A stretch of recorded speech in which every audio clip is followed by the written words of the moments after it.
Hi, my name is Mattia, and welcome to The Longer Road. You are on the longer road if you have multiple intersectional identities that are often marginalized. You've had to work harder to get to the starting line, and you might feel behind. I'm here to provide hope, support, and practical tips, and to let you know that you're not alone.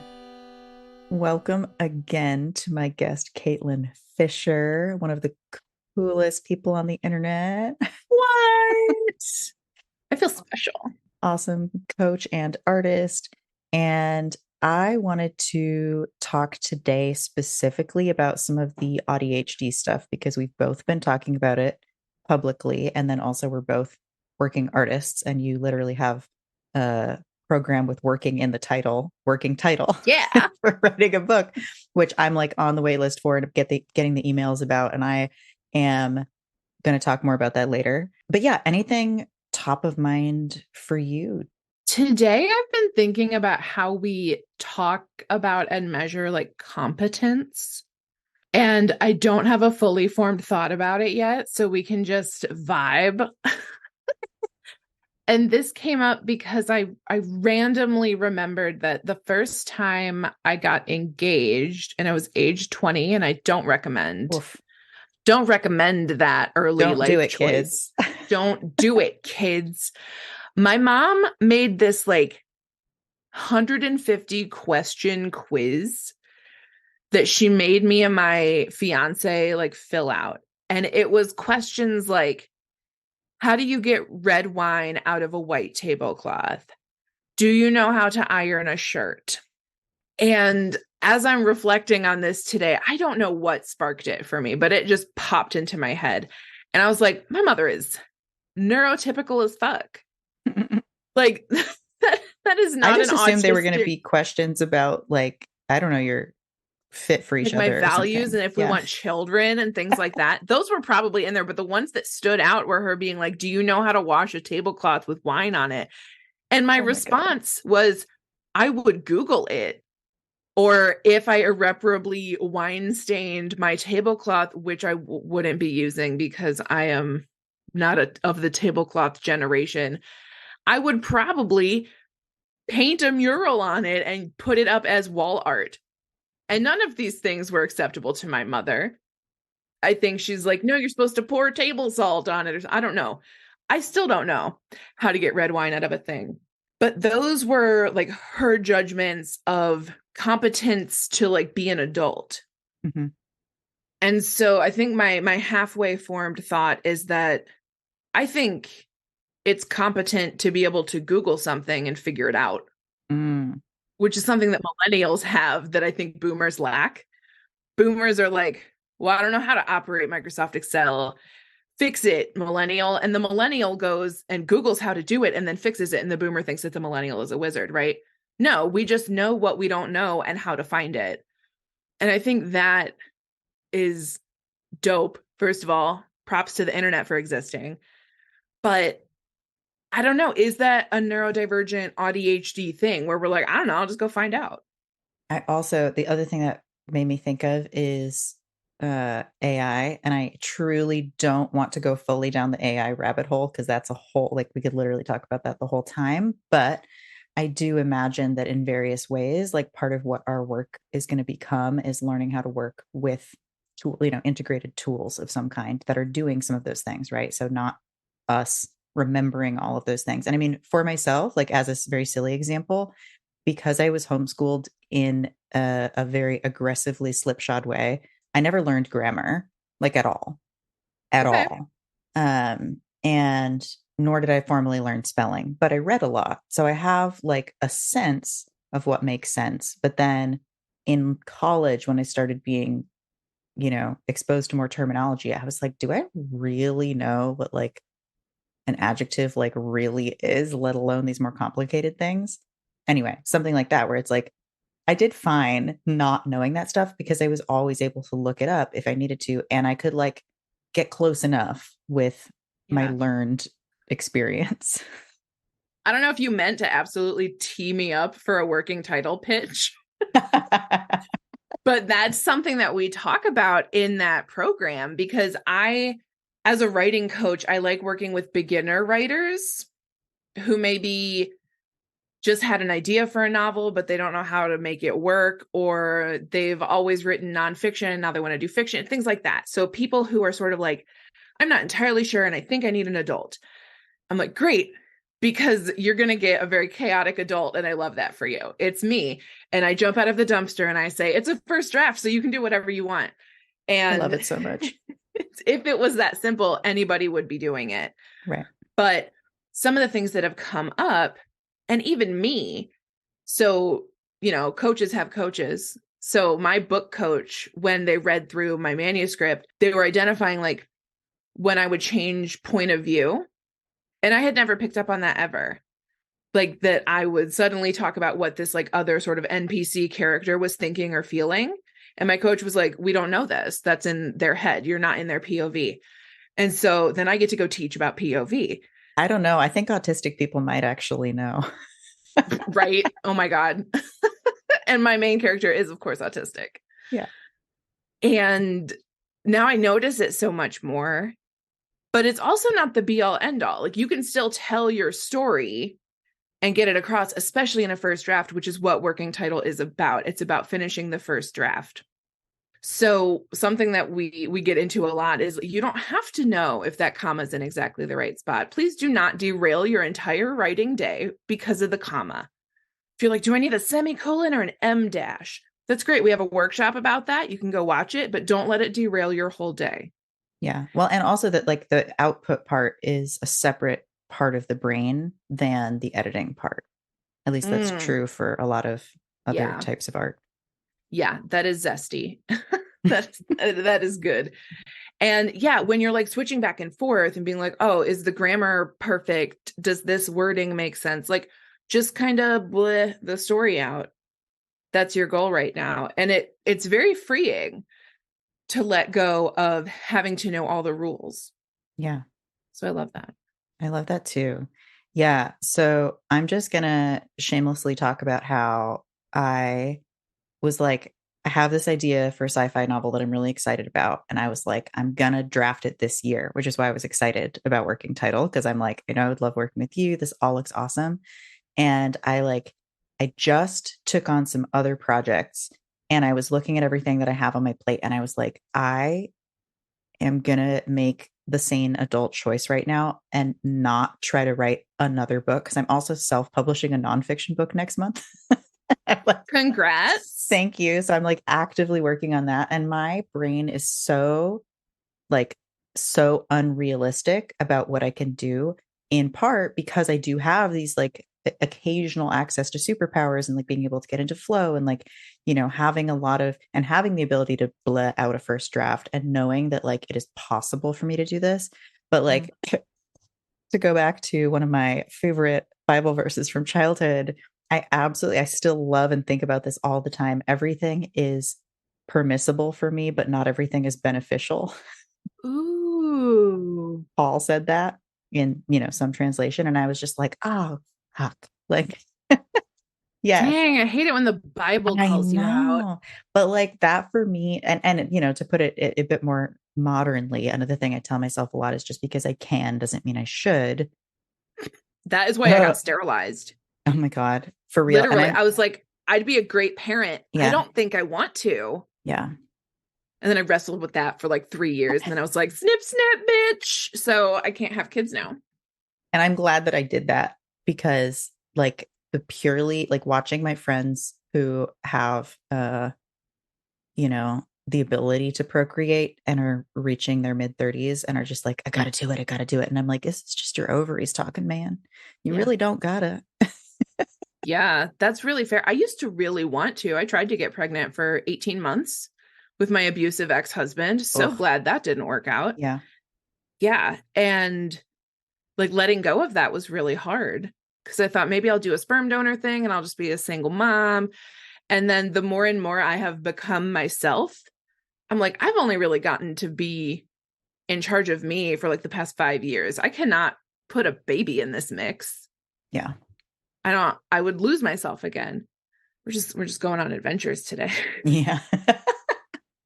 So I directly, like, I am just going to go ahead and compare your program or what I know of it to grad school because I went to grad school for composition and I specifically went to grad school for something similar to what you said, which is in my case, I want to be able to sit down and write a symphony. And I was like, I don't feel like I can do that. I feel like I have a lot of skills. I can write chamber music, but I don't feel like I can sit down and like craft a large work and be able to hold it in my head and kind of like understand what I'm trying to say with it.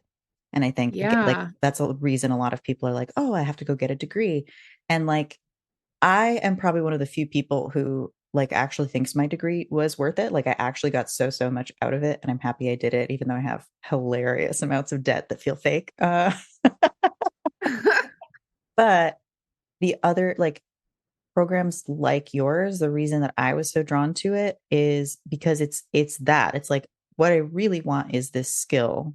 And I know that I can get that skill through experience and being like directly led by somebody who understands your brain is, I don't even want to say a better way to do that, but for most people, I honestly think it probably is. I would agree. I like obviously, but I think that being ADHD, like autistic and ADHD together, Great transition.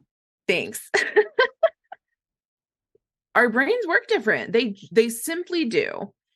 And I would say most of my writers are AuDHD or at least ADHD. And I also, I'm a magnet for traumatized queer nerds. So Same.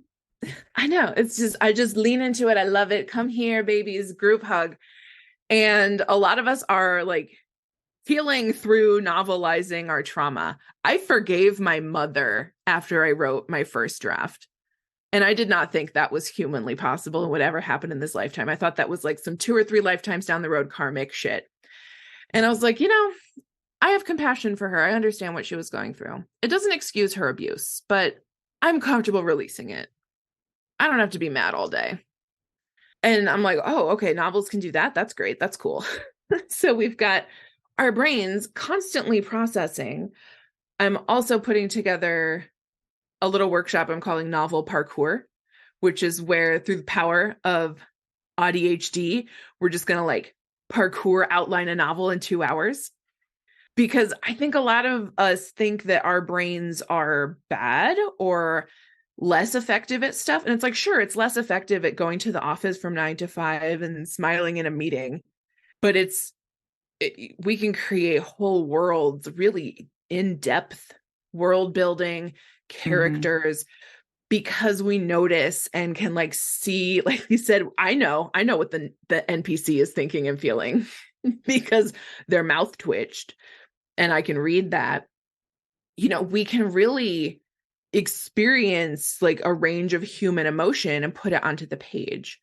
And so working title allows you to do that, to say like, I'm going to write about this vague theme. And we've got some plotters who are like, I made a spreadsheet, and some pantsers who are like, I just let the story tell me what I'm writing today and I'll figure out how it fits together later. Love that for them. But I am the spreadsheet queen, monarch. But it's hard. It's hard to have a non-binary spreadsheet person. Doesn't matter. Captain? The captain of spreadsheet. I want like something alliterative. That's why I keep getting stuck. The spreadsheet. Seneschal? I don't even know what that means. Swashbuckler. I'm a pirate. Keep all that in. Everybody gets to enjoy that. It's two ADHD people at 3:30 p.m. on a Thursday. Yeah, we're doing great. I just had a cup of coffee. I feel great. I'm awesome. I'm bulletproof. So yeah, so we have all the whimsy, right? And then there's like the writing. So are we doing sort of prose? Are we doing nonfiction? So I have some people working on like memoir. I have some people doing fantasy, like a magical realm. I have some people doing sort of post-apocalyptic Rust Belt, like it's Ohio, but with castles. And everything that everybody is creating, I am astonished on a weekly basis. Like I leave every call and I want to go cry in the corner because everybody's so cool. And I love that. I love that we just get to be so creative and everybody's gaining confidence because they're around people who are going through the same thing in their brains, in the writing practice, and we get to support each other. So it's not just me coaching. It's a very peer supportive group as well. I love that. I am more and more leaning toward that, both in what I'm looking for and what I want to create. Because, like, for example, just in the creative process, right? The point where, so, maybe you had some nice flow writing sessions and you've got some stuff that you were excited about. The moment where you look at everything and go, oh my God, is this entire thing just a total steaming pile of bullshit that has to be thrown out and start over? Mhm. Everybody experiences that. But if you don't have that reflected around you, you wouldn't know that. You just be like, oh no, maybe I'm just bad. Yes. Yes. That's actually in all of my emails that go out, right? Where I'm like, join working title, blah, blah, blah. I have an FAQ email and I address the question, like, could I work with you one-on-one? And the answer is yes. It's more expensive. It's definitely more in depth. Like you and I meet face to face every week. But here's why a group is better for this. And just like what you said, so when one person asks a question in a group coaching call, everybody gets coached on that. When one person submits their work for critique and we all read it and we all get to sort of show up and say, I liked this part. This part was confusing. Like we all learn from that and we all learn like, oh, that's POV. Oh, I really like the way that he worded that. I wonder if I could put some more prose like that into my work. Like it's very a rising tide lifts all boats. And that's so supportive because just like you said, if you are in a vacuum and you're like, this sucks, it's terrible, and you don't have 10 other people around you being like, what on earth are you talking about? Like, first of all, I get it, hugs for you. But secondly, your book slaps. Like, don't you dare burn that or I will hunt you down and haunt you. That's very supportive. It's very good. We have one writer, he had never shown his book to anybody except his wife before he joined. And now like there's a Google Doc to his complete manuscript in our group and anybody can read it. And he's starting to actually accept compliments, which is his work in the world. Yay. I love that for him. I do too. Yeah. Well, and also, I mean, I love this focus on working with beginner writers because, I mean, I'm 2 degrees and 20 years in basically to a composition career. And I mean, not that I had a career when I was 15, but I was writing. Yeah. Uh, and I still don't feel like I'm writing what I would consider like my mature work. I can feel that I'm still, developing. And sure, you always keep developing and coming up with new Yeah. things, but like I can feel that I'm still very much developing in terms of like being able to powerfully put across exactly what I'm trying to put across consistently. And Yeah. and that's like, so that's the other thing I feel like, having that really nurturing, supportive stuff as you're more getting started makes it so much easier to stick with it in the long run because ultimately your first book is not your best book for I almost know. anyone. Like, Ask me how I know. I I'm sure that you saw the post. I didn't read my published book for 4 yeah, years. that's a great post. I Can you just it like walk us through that real quick? Yes, absolutely. So my book is called The Gaslighting of the Millennial Generation, and it is about how millennials were raised being like, you can do anything. We're leaving this earth better than we found it for you. We want you to succeed. Tra la la. The world will be better when you enter the workforce. And then we get here and we're like, awesome. So how about those living wages and stuff? And they're like, excuse me, you get a pizza party and shut up about it. And I was like, that's actually literally gaslighting. Like you're telling us that we're entitled poopy diaper pants participation trophy babies for wanting like a livable minimum wage. Do you see how this is absolute garbage? So I wrote a book about it. It's a real whole ass book. And then I changed my mind on a couple things. Like I hedged my bets a little bit because I wanted to not offend, which no, 2018 Caitlin and 2023 Caitlin, two different Caitlins.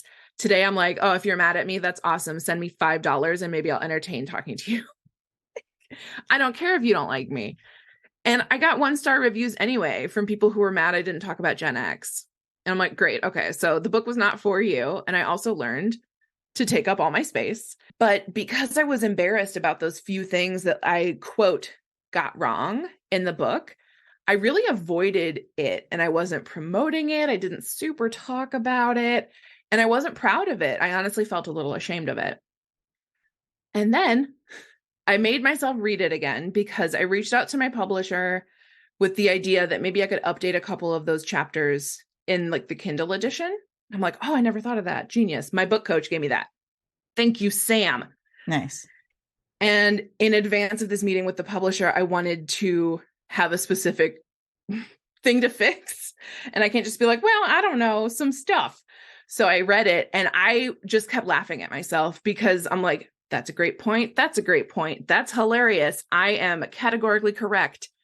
And I was like, except for like, I don't know, 5% of this, I stand behind everything in here.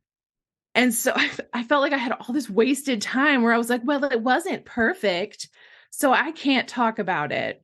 Yeah. And so now I'm like, hey, everybody, your first book might not be perfect. No book is ever going to be perfect. You should still write it and still take up that space. Yeah. So that's And the condensed soup version of that journey. other thing I think about when I read, say, books from the 20th century in general, any of it, is like, yeah, it's not current to now. And a lot of things people wouldn't be saying, but it was probably helpful to people at that time and like using the Yeah. language of that time. And I know 5 years isn't that long, but still, like, yeah, we changed a lot in 5 years. I've learned a lot in the last 5 years, Yeah. certainly. I did not know I was autistic 5 years ago. Me That either. was about Or I like was like barely there. 4 years ago. I was like 4 years ago, I was like, oh, okay, maybe. And then 3 years ago, I was like, okay, this is it. This is Yeah. happening. Same. My book says I'm a cis woman. Oh, see, there you go. I'm non-binary. I came out the same year it was published, like 6 months later. Like, awesome. Yeah. Uh, so I've just been thinking about, like, my brain is super in AuDHD land right now, just like thinking about, for one thing, I was searching for podcasts on it and I only found 2 podcasts with that in the title, which is why I'm thinking about, well, I am in the process of starting a second podcast about that specifically, Nice. which bits of this may be on, because part of what I'm trying to do with that also is explicitly intentionally make shorter episodes that are like really targeted and really accessible. That's what I did when I transitioned to Neurodivergent Creative Podcast. I'm like, we're doing like 30 minutes tops. Yeah.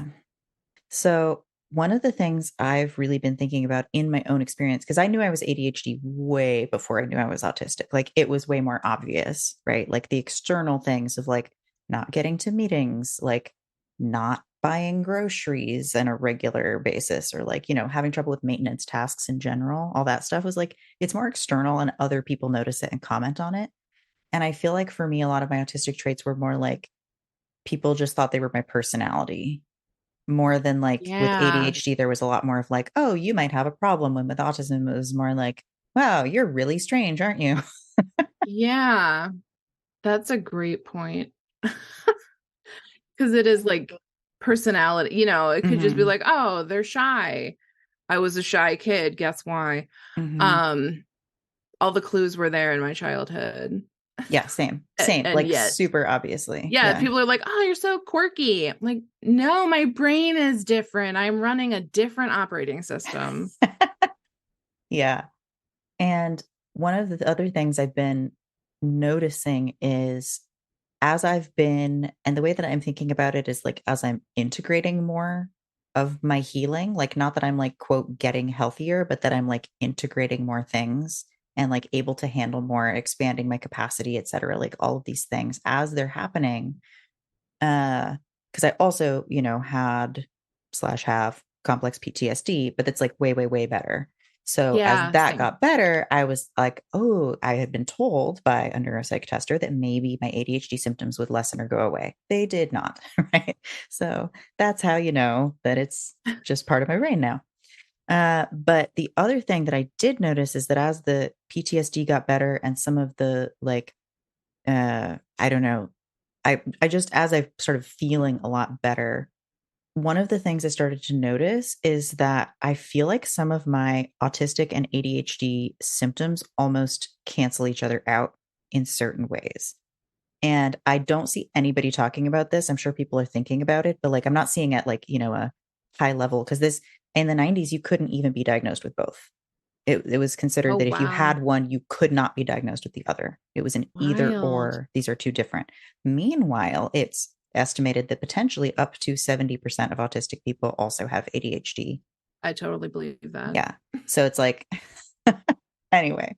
But one of the things I've noticed, for example, is like I used to get things done, like my ADHD brain or part or whatever would get things done basically through pure adrenaline and anxiety. And I felt safer in movement anyway. So I just stayed super busy, did a ton of stuff. And then as that kind of started to fall away, then I started really having trouble with scheduling and all this stuff because I was just like, oh, I'm not being run by adrenaline anymore. But then I feel like now my autistic like desire for routine is making up for what my anxiety was purely doing before. So anyway, this is a very, very big topic, but it's something I've been thinking about a lot is how like and then because of that, like if I were starting in this place, I might just be like, you know what? I don't know if I'm ADHD or autistic because of this interesting interplay where it's like they're both kind of or even like ADHD impulsiveness helping me be more social in times when I Yeah. otherwise would not. But it's like, well, too late. I already said the thing I was thinking. So I guess we're having a conversation Yeah. now. I always admired about my mother that she could go out to a restaurant and like come back and be like, I made new friends at the restaurant. And I was like, you talk to people, but I sometimes do it too. And I don't know why it's not like all the time. Like, I will not start a conversation with anybody. Like, I have to feel something. I don't know. This we went out for hibachi like last week, and the last person to be seated at our, like hibachi grill table thing, which first of all, we have to be like, okay, how much do we want hibachi food versus how much do we want to sit with a bunch of strangers? And the food always wins. Like, we go to hibachi. And this one guy came in and was seated, and I was like, that man decided, I want hibachi. I'm not taking any friends, just me and hibachi. Like, I don't care who I sit next to. And I was like, I am fascinated with this man. And I wanted to like talk to him right away. I was like, you took yourself out for hibachi. You're my hero. I love you. Give it to me. I want that.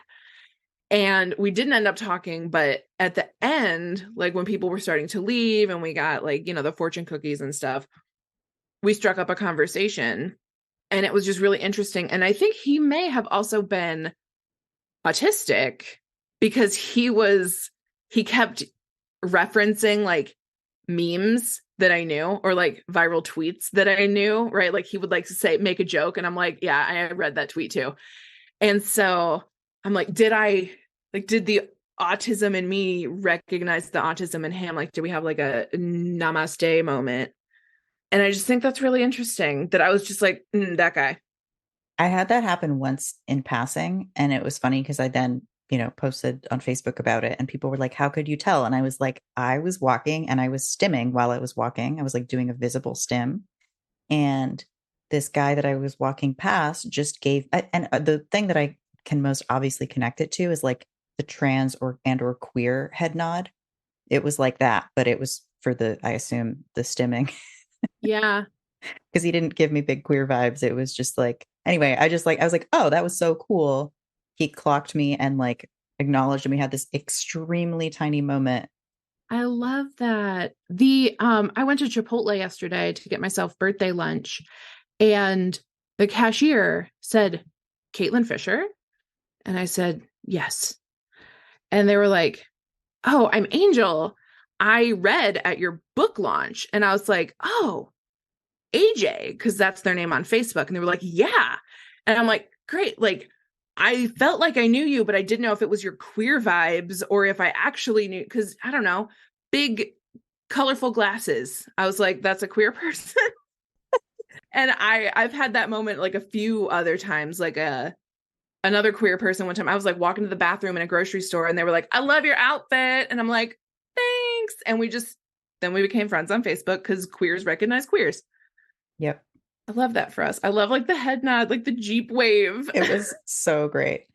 Yeah. And then the other kind of thing I've been processing for myself around this, like this has been really interesting, is my partner who I live with is on the spectrum, but not ADHD, and actually has like really good executive function and can just do things in like a way that I find genuinely shocking all the time. Um, but what I realized was most of where our disconnects were is around my ADHD-ness. They find my fire hose of external verbal processing totally overwhelming. Like literally one time I was talking and they just like covered their mouth with their hands. I was like, "Are you okay?" They're like, "I'm a little overwhelmed." And I was That's, just like, "Yeah, man, that's relatable. So I yeah." have found there's like two types of ADHD behavior around like working and distraction. Mhm. So I can't even listen to music with words if I'm working. It's got to be ambient, lo-fi, or like video game music or something instrumental. I cannot pay attention if there's TV on or if someone's talking to me. My partner is not the same. He can do five things at once, and he's also autistic and ADHD, discovered after he started dating me. Because I don't know, he stimmed or something, or he, communicated to me in a movie reference, and I was like, you're autistic, right? And he's like, what? And that set him free, and now he's like, oh, it's the autism. Oh, I love it. So that's delightful. And he's on ADHD meds, which have improved his life enormously. But he was talking to me while I was working on something, and I like physically like recoiled from my work and like turned to face him because I couldn't do both, and everything was gibberish. I had gibberish coming in my eyes, I had gibberish coming in my ears, and so I picked one, and I picked him, and then he was worried that I was mad because it was like such a jarring transition for me, and I'm like, I'm sorry, I just had to pick one. Yeah. So, but I had a roommate who like would just have The Office running, like playing on Netflix while she worked. And I'm like, I don't understand how you can do that. Yeah. I had another funny conversation recently because I love telling people who identify with HSP, highly sensitive person. I love telling them they're autistic. I feel like it's just like autism for older white women. Like Oh my God. that's what it is. Here's the thing, within that definition, there's an additional mini definition you can take, which is high sensory seeking. So HSP, high Mm, sensory seeking, I'm like, that's AuDHD. Not that every mm, AuDHD person is high sensory seeking, but like, and not necessarily, right? Like, because some autistic people are also sensory seeking. And like, like, for example, the type of person who wants to like stand in front of the speaker on full blast and likes the physical sensation, right? yeah. So it's those extremes. But I was just like, somebody was describing this, and I was like, that just sounds like an AuDHD person who has high, like, wants a lot of pressure, stimulation, like Yeah. interest all the time, like just a lot of stuff. That's wild. It's so interesting. And I think that that's another sort of ADHD superpower is like seeing like, well, that's obviously just ADHD over there Seeing with the the pattern. Yeah. with a hat on. Um, I think that's what makes me such a good coach for people too, is I can make like a metaphor out of anything. I can connect the dots. Yeah. So I did a workshop on, it's called Level Up Your Trauma Recovery. It's about like viewing yourself as a character in an RPG, sort of seeking trauma healing and like thinking of yourself as like a level one. Oh my God. I So like you love can't, this. oh, it's freaking fantastic. It's in its like third iteration now. I'm thinking about running it this year just because it's fun. So I'll let you know. But the first time I ever ran it, there were only two people there. There was one teacher who works with kids and like wanted to be able to like connect with the kids in different ways. So like he came to sort of like learn about trauma. And then this other guy who had PTSD from a car accident. And as we were talking, he mentioned that one time, like, he and his wife had a fight while they were driving. And there was another time he like almost got hit by a truck or something. And I said, so like all of those traumas happened in a car. And he was like, I never realized that. Like he thought it was one trauma in a car. Mm. And then I pointed out he had like 3 or 4 traumas in a car and blew his mind. And I'm like, I thought that was obvious. Like that's another part of it, right? Of being like, yeah, like of course it's stressful because all of this happened and somebody's like, holy crap. And I'm like, oh, I'm sorry. I thought that you knew. Right. That happens to me a lot. I'm like, I only said this out loud because I thought that's what we were talking about and that you explicitly knew what we were talking about. But okay, great. Yeah. Like I have a friend who will hit my DMs like once every, I don't know, 4 months or so and be like, I think I might be on the spectrum. And I'm like, I already sent your welcome kit. Like I thought you knew. People ask me, I'm getting to the point where people ask me pretty frequently if I think they're autistic. And I usually say, I could see it, or like, it seems like, yeah, that could be something worth exploring, but like kind of a, middle of the road answer, Mhm. unless I assume they already know. Mhm. You know what I mean? Like it's so obvious. And then I'm just like, yeah, obviously. Yeah. Like, yeah, but it's not, right? Like that's the other thing I try to keep in mind as somebody with an information sponge brain is like, it is so easy to forget what you used to not know. Mm-hmm. Intellectually, I remember that there were times that I did not know these things, but emotionally, like remembering being the person who didn't know these things, like that's just not an experience I have access to. So it can be really, really hard for me to genuinely connect with like someone who is in their journey of figuring something out that to me is super obvious because I've already done the journey myself. But the people have to come through that themselves. They Yeah. have to, because otherwise it's just an external label and not, you know, fully meaningful or fully, I mean, integrated comes back to mind again, right? Like it has to be integrated with their own experience. That makes so much sense. I think about things like that as sort of like software patches. Like like when I learn that somebody has like a food allergy, right? Like I file that away and Yeah. I call it comfort algebra. So like when I'm meal planning, I'm like they're allergic to peppers. Nobody in this house except me likes the texture of beans. He doesn't like tomato-based soups, so like chili is out. I barely eat chili anymore. They have taken chili from me. But like I know like people's preferences. And so when I'm doing the grocery order, I'm like, well, I'll get some of these chips, I'll get Nilla wafers, like I'll pick up some puddings. Like I know stuff that everybody likes. And I just keep that in sort of like a little mental Rolodex. And then I do my comfort algebra. And not everybody does this or even sees it as like No. a thing that like they want to have. Yeah. And I'm like, oh, okay. I didn't know.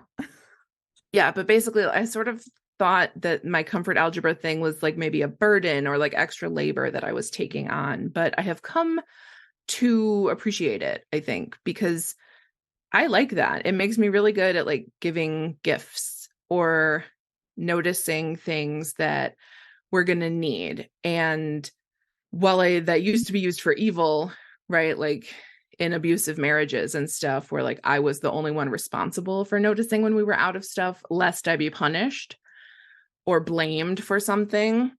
Like it's this really beautiful thing now. And I like to think it helps people. Yeah, I think it does. And I have the same thing in my head, which is that my brain catalogs large quantities of information about people's likes and dislikes and preferences. I'm not great with names, but like once my brain has put someone in as like a person that I'm categorizing information about, it takes in a huge amount of information. And I remember it, which is the other super interesting thing I think again about like the ADHD autistic overlap in particular is like it's not just, oh, I don't remember things or like, oh, I can't remember things. I can remember things that are interesting and important to my brain. And for example, my brain has just decided that names are not that important, which is super, super embarrassing. Like I can do it. I do better actually with internet friends who use their real names on the internet because then I like see it over and over and over, and that Yes. helps. And But there are then if they people, change their profile picture, there are people I've known for a really long time who use like a random name, and I'm just like, I could, even in my head, I'm not thinking about this person with any name. I'm just like, no name person who is lump of facts. Hmm. Anyway, so what I was thinking about the comfort algebra thing too is I had a client who uh does the same thing, like catalogs this information, does very thoughtful things for people, and was like, why do my partners never do this for me? And I was like, I think their brains just don't work that way. I don't think it's like a specific slight or that they don't want to. I think they literally can't. And that's been true of most people I've dated, that they just can't catalog the pure data points that I do. Yeah. Yeah. I think it's important to talk about that too. So this may be the most autistic thing I've said so far, but I have a PowerPoint about how to love me. And I gave it to Brennan when we started dating. And it has like a breakdown of like all the love languages and like how I liked like because I have certain preferences about like how I like to be touched. Yeah. And like don't touch my bare skin if I'm sweaty because I get angry, sensory overload, terrible. And like I love gifts, but I don't like just like a Bath and Body Works gift set kind of gift. Like I want you to get me something fucking really weird that made you think of me.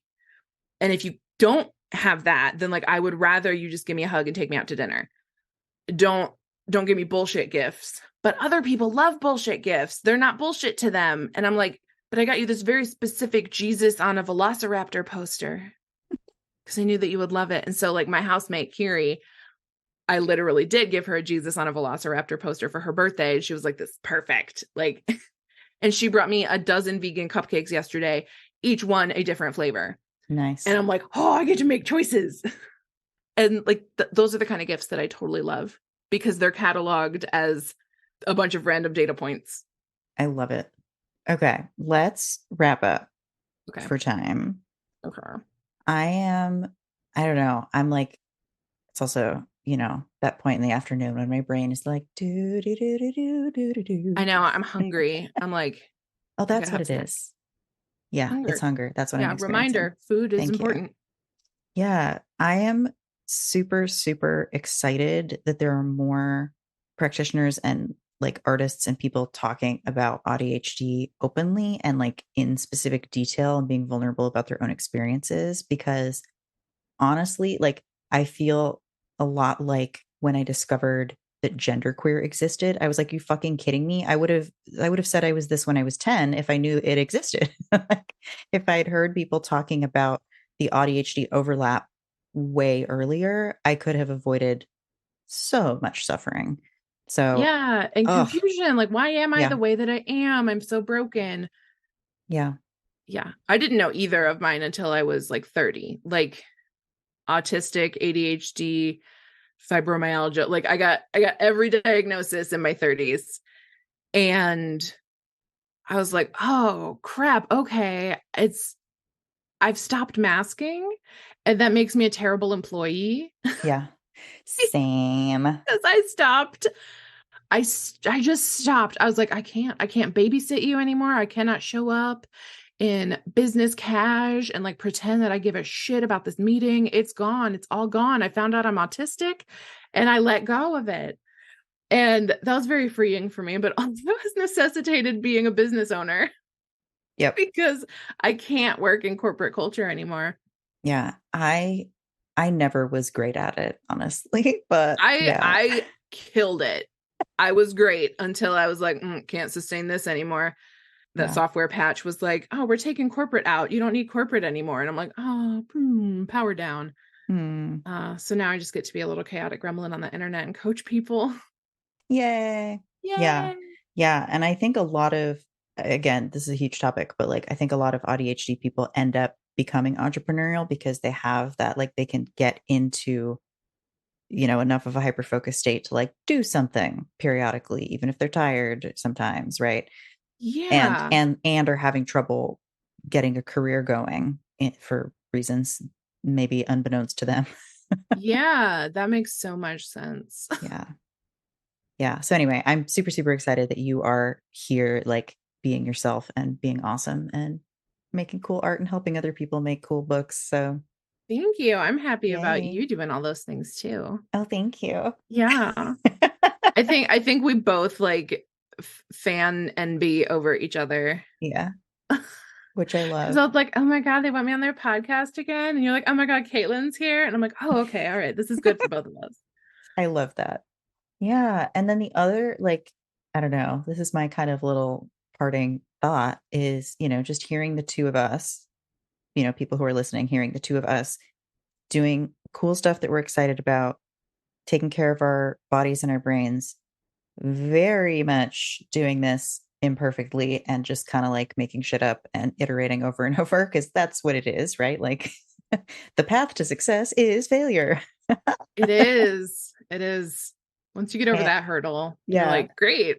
And just like, that this is a really possible thing eventually with support and help. Like this is not just a, like, if we can do it, you can do it. This is a like, hey, look, we're doing different things in a different way, but also we have a lot of similarities and like we're doing pretty good. I'm pretty happy overall. Yeah. Same. And I think a lot of that is just like knowing what the fuck is up when my brain is not in a good state. It's a lot easier for me to just be like, okay, brain, like I give you a little pat and you can have a nap and a snack. But like we are Love that. simply not engaging with this. Yeah. Cool, cool. All right. Well, we will put your links in the title. Do you want to like say where people can find you? Yes. So if you're interested in Working Title, you can go to workingtitlestudio.com. That'll take you to the wait list right now. And then enrollment's going to open in May, which is so soon. Oh boy. In May, that link will take you to the buying page. But because I do cool stuff with URLs and redirects, it's fine. You can find me on Instagram at Caitlin Liz Fisher. And that's pretty much it right now. My podcast is the Neurodivergent Creative Podcast, and my book is The Gaslighting of the Millennial Generation. And I will give all of those links to Mattia. Awesome. Thank you so much and have a great week. You too. Thanks for having me. Yay. Thanks for listening. If you know someone who would be helped by this podcast, please share it with them. And I'd love to hear your thoughts and suggestions at mattia@mattiamurray.com. That's MATTIA at MATTIAMAUREE.com. Thank you.